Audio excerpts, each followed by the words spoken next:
In my 12th grade, sitting right out of Goa, I applied to MIT for undergrad and got rejected.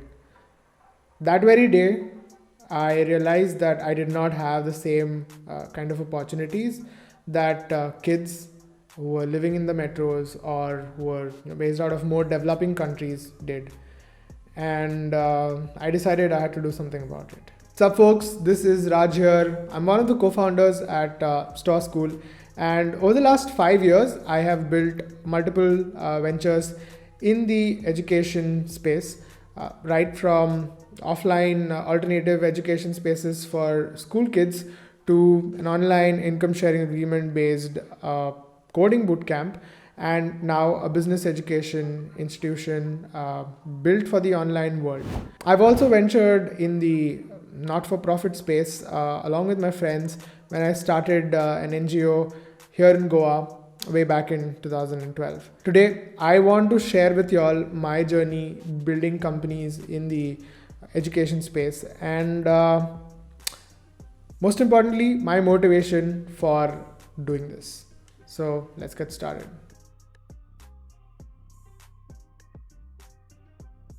In my primary school, this was way back in early 2000s, I used to really be fascinated by astronomy. I grew up in Panjim, which is the capital city of Goa, a city which does not have more than a few thousand residents.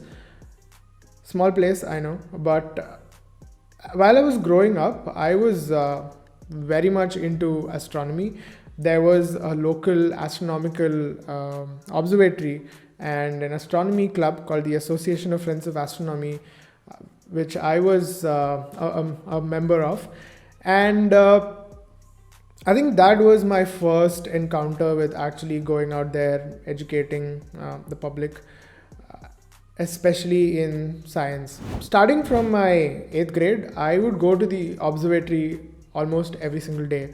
And there we, the junior members, were tasked with the opportunity of explaining the night sky, showing objects in the night sky using the telescope to visitors who consisted of tourists, since Goa was, of course, a tourism destination. Consisted of course, the locals, students from schools who would drop by in the evenings. And this helped me sort of build the confidence of talking to people, especially in English.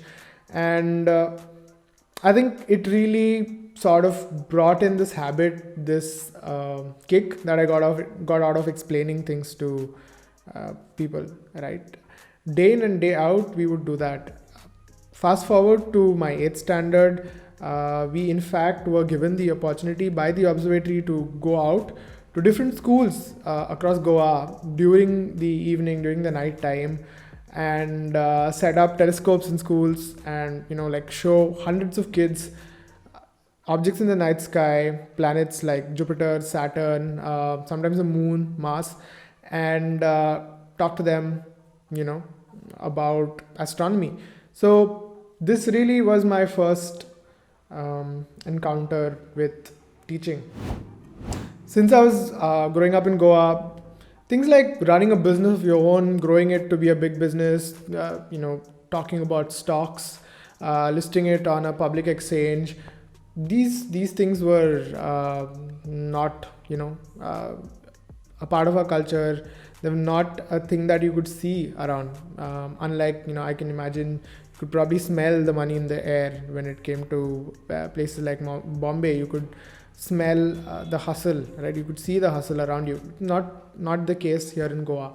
So running a business of any kind is definitely not the first or the topmost option on your head. In fact, when I grew up, I wanted to become a scientist. I wanted to become an astronomer, a physicist, something of that sort, right? And I pretty much devoted all my schooling time towards reading more about science and going to quizzes, things like that. When it came to my higher secondary, right? The time here in India when you go crazy about IIT JEE, things like that. I pretty much realized that engineering was not the thing that I was most interested in. I wanted to do physics, and I was talking to a few cousins of mine who had more exposure to what was happening outside, and so one of my cousins, she told me about MIT, and she told me that the best people in the world, the smartest kids in the world, go to MIT, and ever since then, I was pretty much bitten by this bug that, hey, I had to make it to the best college in the world. And that is where I'd go to pursue my dreams. I realized that I should prepare seriously towards that goal. I did not give my IIT JEE. The only exam that I prepared for, kind of was BITSAT. And I set my, sight on MIT. I had access to the internet, so I would go almost every single day and hang out on MIT admission blogs. I would check out YouTube videos about MIT. I would, in fact, study from MIT OCW. I would study physics, chemistry, calculus, whatnot from there. I was totally, enchanted by the place. And when the time came, I did give my SATs and I applied to only one institution in the US, which was, of course, MIT. After a wait of 3.5 months, right in the middle of my board examinations, I got my rejection letter from MIT. And it was then that I started really questioning why someone like me, who I considered myself to be kind of smart, I wondered why I could not get to, go to a few of the best colleges in the US. I was reading a lot of articles online, of course, a lot of announcements around kids from, metros, Mumbai, Pune, Delhi, so on, who had made it to Stanford, MIT. I read a bit more about, what they had achieved to get there. And I couldn't stop but, notice the long list of extracurriculars and other activities that all of these folks got the opportunity to participate in. Digging up a bit more, I realized that people are pretty much groomed to get into, Ivy institutions, and that if you were not from these top cities, hanging around, being, decently wealthy in these cities, that you had not even like a wild card of a chance of getting into these, institutions. So having grown up on the internet, right? Like I grew up using the internet right since 2004, which was my fourth grade. I had a personal computer. Really grateful to my parents for, somehow figuring that out for me. And so having grown up on the internet, I realized that this was perhaps the only, portal, this was perhaps the only way in which you could equalize opportunities in a way, right? Like nowadays, these, talent is everywhere, but opportunity is not, things like that. Like you hear people talking about it all the time, but back in the day, there were not many people who were, actively talking in public circles about how the internet would flatten the world, how it would change, things, at least not in my circles. So this was also right around the time when WhatsApp started picking up, 2012, right? Like everyone started having Android phones. And the power of the internet was kind of becoming apparent to anyone who was, observing what was going on, what people were putting the internet to use for. So having like torrented lecture series from Yale, MIT, and using that to study for my school, I had a hunch that this internet thing was going to go big. And if I wanted to meaningfully bring about a difference in, lives of other people like me who were to grow up in smaller towns and villages of India, I realized that the internet, was the factor that would bring about the difference. The moment I got done with my entrance exam for BITSAT, a few weeks on, I got together with friends of mine thanks to a Facebook post that I made. And we started an NGO, a non governmental organization called Fascination, which was dedicated to bringing about awareness in technology, what is happening in the domain of technology to students in towns and villages of Goa. So I went along with my schoolmates, my friends from my observatory, astronomical observatory days, and my newfound friends in BITS Goa. Went with them to far-flung, villages. Went to schools, talked to them about the internet, about the things that you could do with your computer, things like Google SketchUp, right? You could design an iPhone on your desktop with 3D visualization, things like that. So talk to kids about that, and that went on for about 2 to 3 years, after which it pretty much fizzled out because all of us went our own ways.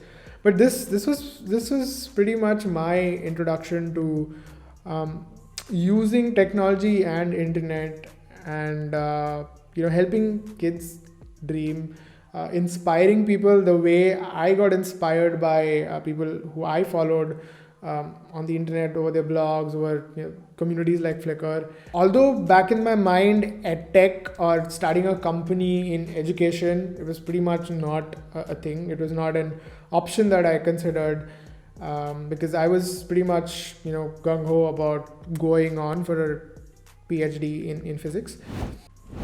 My involvement in education went kind of downhill for a bit from there on, till I graduated out of college and got into the real world.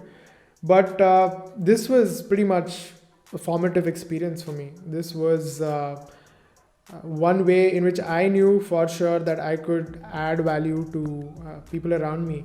It was only around 2017, 2018 did I realize that could also turn education into a meaningful business, which created value for not only me, but also for like people around me, by helping them open their minds, unlock their potential. So it's been quite a wild ride, and I also ended up like doing fun things like giving a TEDx talk way before TEDx was a thing, right? A lot of opportunities, a lot of very interesting people, a lot of interesting stories to tell because of my foray into helping people out back in the day. And I still fondly remember not only the rejection but what came out of it. And I think looking back, I wouldn't want to have it any other way. I pretty much think that India as of now is pretty much a sleeping giant. Given the demographic dividend that we have, the population of young people we have, I think this decade, the 2020s, is our opportunity to turn around India's story and put it right up there, like cultivate our human capital and serve the world, create value for the world by innovating, by coming up with not only business models but the workforce that can cater to the economic requirements of the world.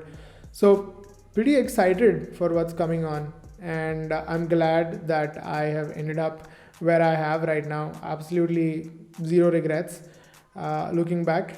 And yes, I hope that more people, more kids who grow up in smaller towns, thankfully now take full advantage of the internet to find their ways to prosperity for themselves and the communities around them.